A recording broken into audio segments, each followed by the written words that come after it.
Bonjour à tous, je suis Sébastien Serlet, neuropsychologue spécialisé en approche intégrative et en réalité virtuelle.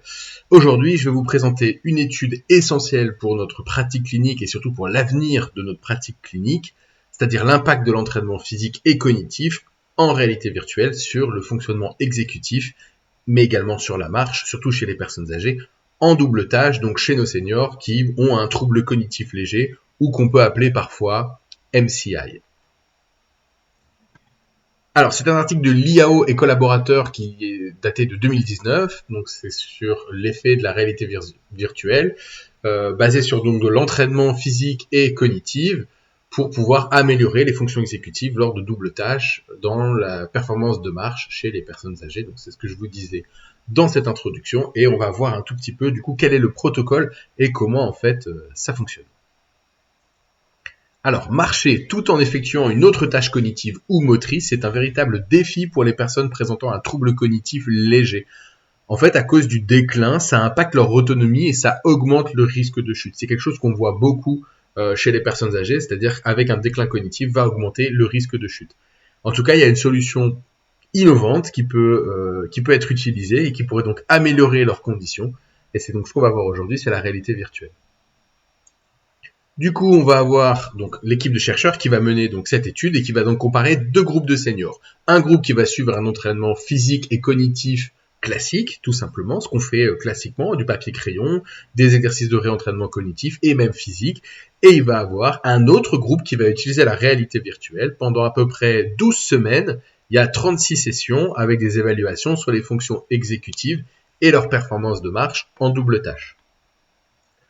Pour le groupe en réalité virtuelle, ce que je vais surtout vous présenter ici, c'est ces deux éléments-là. Ici, c'est ce qui s'appelle Job Simulator. Donc, c'est un jeu où, en fait, on va être un cuisinier ou un gérant de magasin et on va servir des robots. Donc, ça va demander beaucoup de flexibilité, beaucoup d'inhibition, de planification. Donc, beaucoup de fonctionnement exécutif pour pouvoir réaliser les tâches dans le temps qui nous est imparti. Alors, c'est un jeu vidéo. Donc c'est assez rigolo, mais c'est disponible sur les MetaQuest 2 par exemple. Je vais vous présenter ici avec un de mes patients ce que je fais directement avec eux et vous verrez concrètement que c'est quand même pas quelque chose d'assez simple à mettre en place. Alors ensuite, on va donc voir que les deux groupes ont montré des améliorations, mais seul le groupe VR a présenté des progrès significatifs, surtout en marche cognitive et en double tâche et en fonction exécutive. Alors, on voit ici qu'on a un test de Stroop et un TMT, et on voit qu'ici, en fait, le groupe VR a de meilleures performances que le groupe CPC, donc le groupe d'entraînement cognitif classique.